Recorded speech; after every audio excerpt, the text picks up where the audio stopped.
Hi there, good morning, good afternoon, good evening, and welcome to Live with Leila. How are you doing today? My name is Leila Singh, and I'm an executive life and leadership coach. I work with career professionals, typically in the technology industry, who are looking to overcome their limitations so that they can uncover their true potential and create new possibilities, all whilst showing up as the best version of themselves.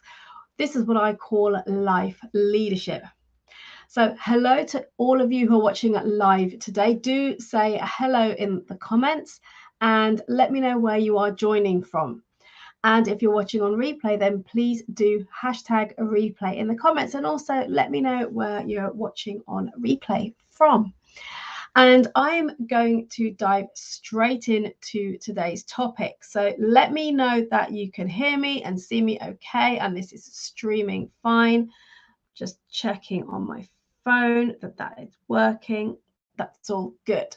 Awesome. So topic for today. Does how you feel influence what action you take? How often, how often do you allow your feelings to determine what you decide to do? Imagine if you're feeling a lack of confidence in a particular situation, what happens? Do you still speak up and share your ideas? Do you choose to step up and ask for what you want? Do you show up and present yourself in your most confident way with certainty in yourself? Are you happy to stand up and deliver a presentation in front of a group of people? Or does your feeling lack of confidence have you hiding, playing small, not sharing your opinions and your ideas, not asking for what you want, and not showing up with absolute certainty in yourself? In other words, what's the impact of that? Well, if we look at that in the workplace, that can be maybe you become overlooked, you're unseen, you're unheard. Maybe you're judged as being someone who's not great at what you do because of how you come across, of how you show up. So there's a big impact to your decisions of what the action is that you choose to take based on how you feel. Imagine feeling tired or maybe unhappy with yourself or how you look. Does that then influence the actions that you take to improve your health? Is it that you wake up in the morning and you're feeling tired, and because you're feeling tired, you decide, I'm not going to exercise today, or I'm not going to go for my walk or go to the gym? Is it that because of how you look and that you feel unhappy with how you look, whether that is your weight, your hair, whatever it might be, having a bad hair day, does that influence your decision of what you want to do? In other words, do you still show up in the world? Do you step out there? Do you go to the gym? Do you go stand in front of a room of people and speak? Or because of how you're feeling, you step down or you step back and choose not to? And then the feeling that underpins everything is fear. There's a myriad of fears that we have that creep up on us. Many of them actually are irrational fears. And there are some fears about maybe being found out, imposter syndrome, who am I to do this, or who am I to be in this role? Maybe if you have a fear of being judged by other people by speaking up and saying what you believe or sharing your ideas and opinions. Perhaps you feel that you're not good enough, and therefore you have a fear of doing what you want to do because of what other people will think, or that maybe you feel you won't do well. Potentially you might feel failure or the risk of failure, therefore you won't take action. So all of the fears that prevent you from doing what you do, if you remember that fear is simply a feeling, it's an emotion. And by the way, all of these feelings, whether it's confidence, whether it's feeling tired or unhappy about yourself or having a fear around something, they're all feelings that come from what we think. There are thoughts. So they're not controlled, let's say, by others around us or outside factors. They're all coming from in here, from within us. And that therefore influences directly how we feel. So the question today is, does that influence what you choose to do, what action you take? So does having those, let's call them negative emotions, negative feelings, stop you? Do they stop you in your work life, in your relationships, in your health game, in your life in general, from taking action, from doing things that you would have otherwise done if you weren't experiencing those particular feelings and emotions? So if that is the case, then my question to you is, what is the impact of that? Does that result in you maybe playing a small game, missing out on life? And if it relates to your health, maybe it prevents you from being at your optimal health.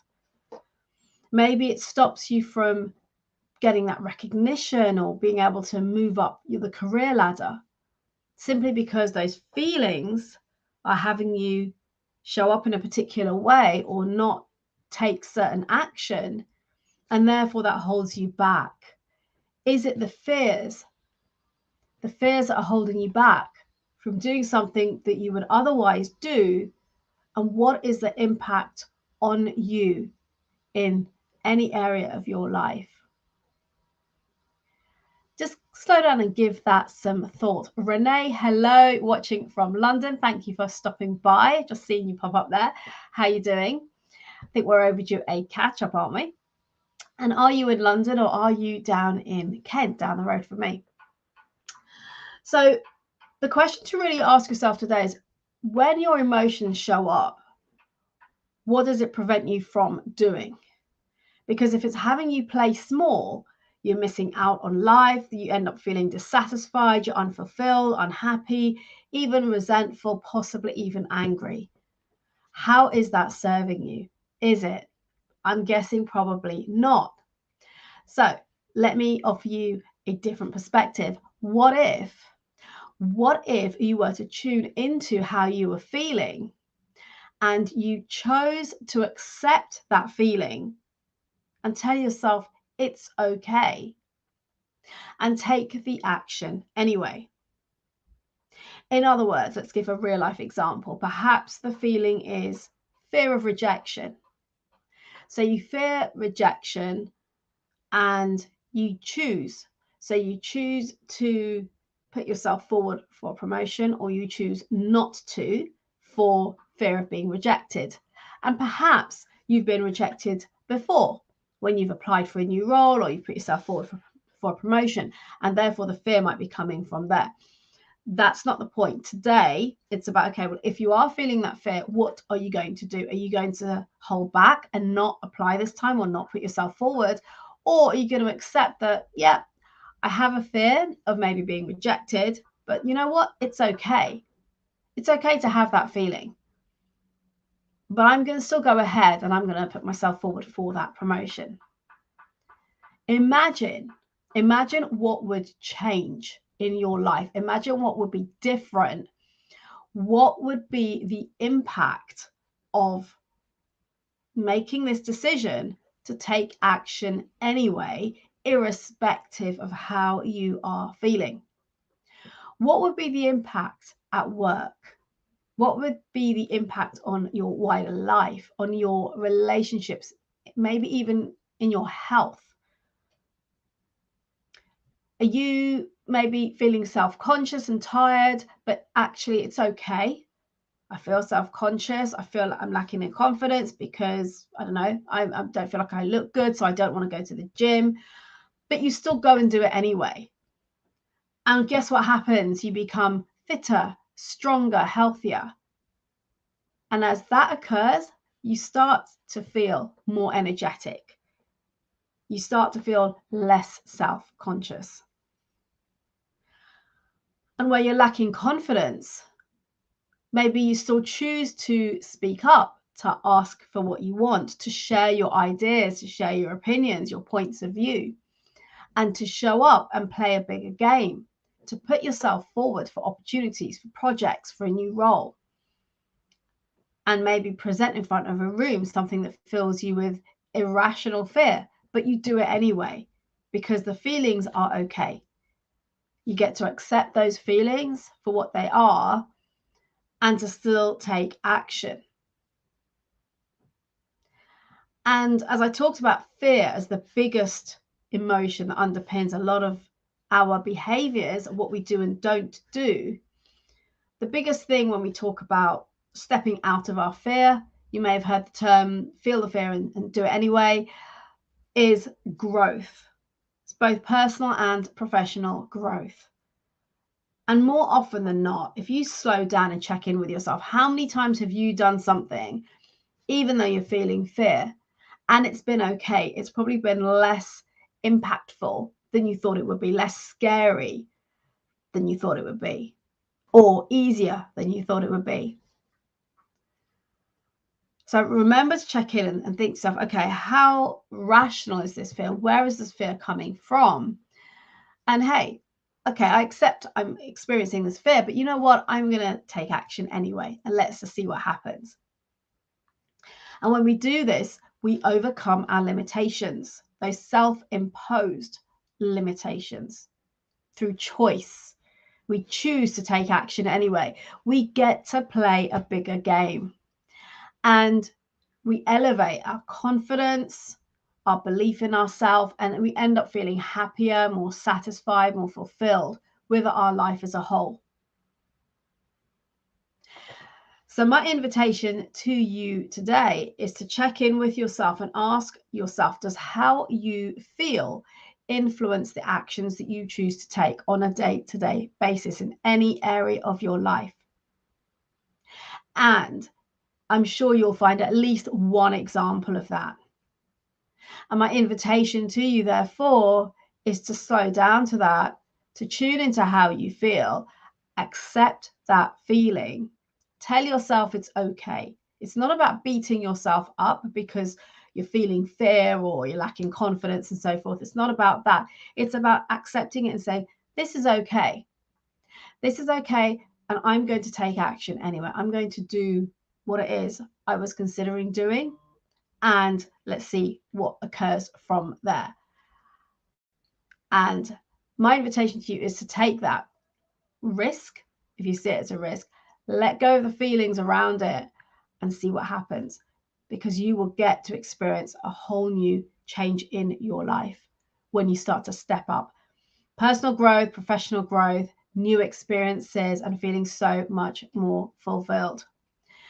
So my question I'm going to leave you with today is, will you choose to allow your feelings to determine your life and how you show up in the world and the actions that you're prepared to take? Or are you going to accept those feelings for what they are? They're just feelings, and that's okay. And take the action anyway to get to where you want to be, to achieve those goals and aspirations that you're striving towards. Any questions on this, please pop them in the comments. Let me know what your takeaways are from today, what your insights are. As I said, any questions, let me know. And before I wrap up, a couple of quick reminders. Number one, if you haven't got your copy of your personal brand playbook, then do click on the link that will be in the comments shortly and grab your copy. What is the personal brand playbook? It is a book that provides you with an overview of what I believe are the 6 most important areas of building a powerful personal brand. What I mean by that is how you show up in the world, in the workplace, to build your reputation and to be top of mind for those that matter, such as the decision makers and the hiring managers. So there are 6 areas that I believe are critical for building that powerful personal brand. So I would invite you to grab your copy of the playbook, have a look through that, read through it. There's a brand audit in there you can work through to identify where you are at in each of those areas and the gaps that you can identify, that you can close. And then it also provides you with best practices that you can implement immediately to build a more powerful brand. So do grab your copy of your personal brand playbook if you haven't already done so.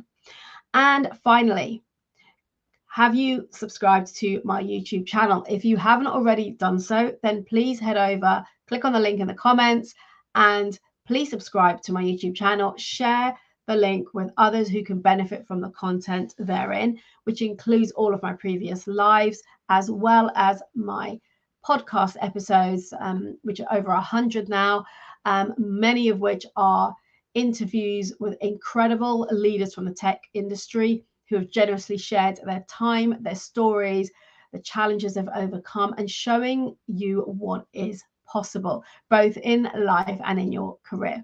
So do head over and subscribe to my YouTube channel and share it with others that can benefit from the content. Thank you, Renee, for your comment and your feedback, and I look forward to speaking with you soon. Until next time, please remember to elevate your performance and maximize your potential and create new possibilities by showing up as the best version of yourself. Take care. Have a great rest of the week, and I'll see you same time, same place next week.